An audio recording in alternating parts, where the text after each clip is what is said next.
presentation is on representations of peace within antiquity, specifically this idea of war being shown with peace and the top-down approach it usually has within antiquity, and how we can see aspects of this in modern day, but it's beginning to change. So to start, it would be good to look at examples of peace-related monuments in antiquity, such as the Temple of Concord, which is dedicated to the Roman goddess Concordia, which shows this idea of social concord and what they believe to represent a sort of stable society. The stand of Ur is another good example. This is like a hollow wooden box with panels inlaid with like a mosaic shell. This item in particular focuses on the peace side, which depicts scenes from banquet where they appear to be feasting and gathering resources. However, this is only one aspect of the box, and it is important that we note that quite a large section of the box is focused on war, so it is this idea of peace with war being represented. This is also seen in the Shield of Achilles, which is in Book 18 of the Iliad, which, although shows sort of civic life, it shows sort of the start of war being brought about and conflict, and then the idea of peace, which is this idea of prosperity and abundance and sort of gathering resources. So two more examples, which I think show very good examples of sort of this top-down peace as well, are the Temple of Peace, which is also known as the Forum of Vespasian. Vespasian was like a leading general, and he was later appointed emperor. So this temple was very important to him as a leader. It was sort of like a monument to promote this powerful, strong public image of him, and is a symbol of peace and prosperity that Vespasian was able to bring to the empire. So it's very much being used as propaganda. This is also the same with the Areopagus, which is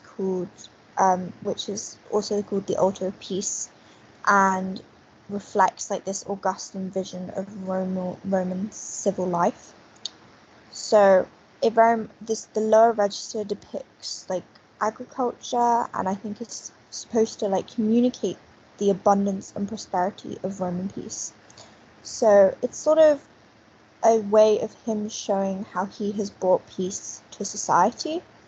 In an article by Hannah Cornwall, she talks about this like Augustan peace and how it's a concept of peace that acted as the vehicle for expressing what Roman imperialism was and how it should be understood. So it's very much that it's all orbited around Augustus, and it's what he wants people to believe, what he's done to help bring peacetime. So moving on to some more modern day examples, we can see how they take influence from antiquity.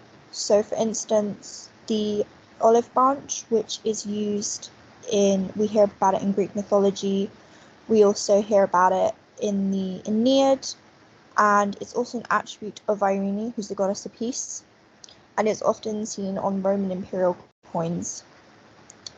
We also see images of doves in ancient Greece, as it's a symbol of peace and innocence.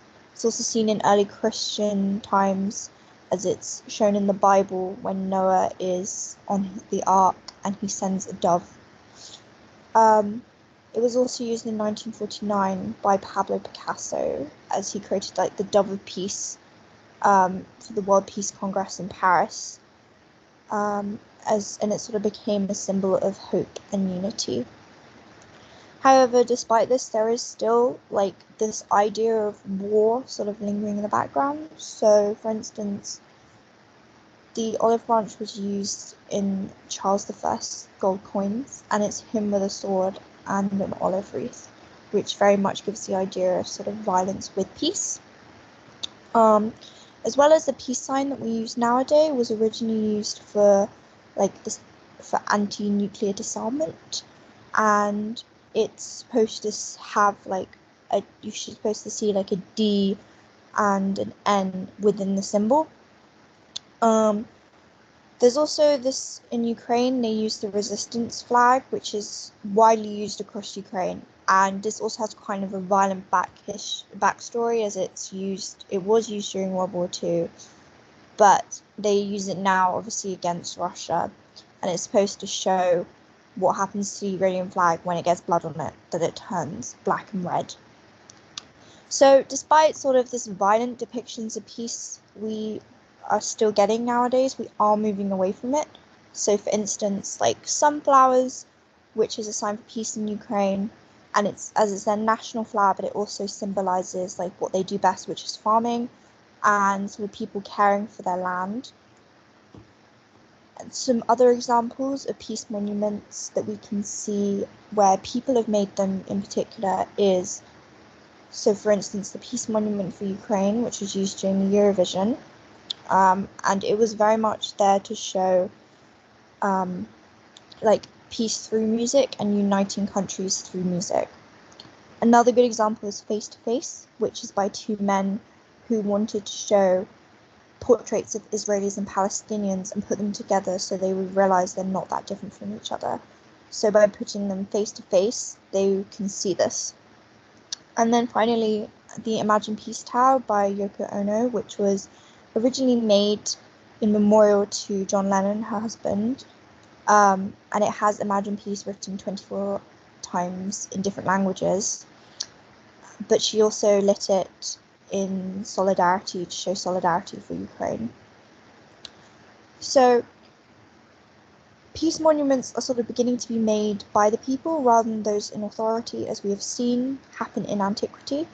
In doing so, we are moving away from peace with war and towards a warless peace.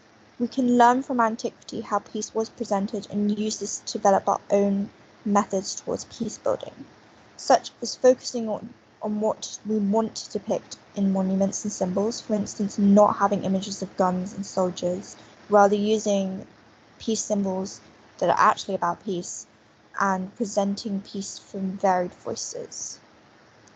And so for a future outlook, we can help by looking at stories of aftermaths of war and hearing individuals' voices, promoting peace through the eyes of people, and realizing these gaps we see in ancient peace. We can address the issues today that we face with peace.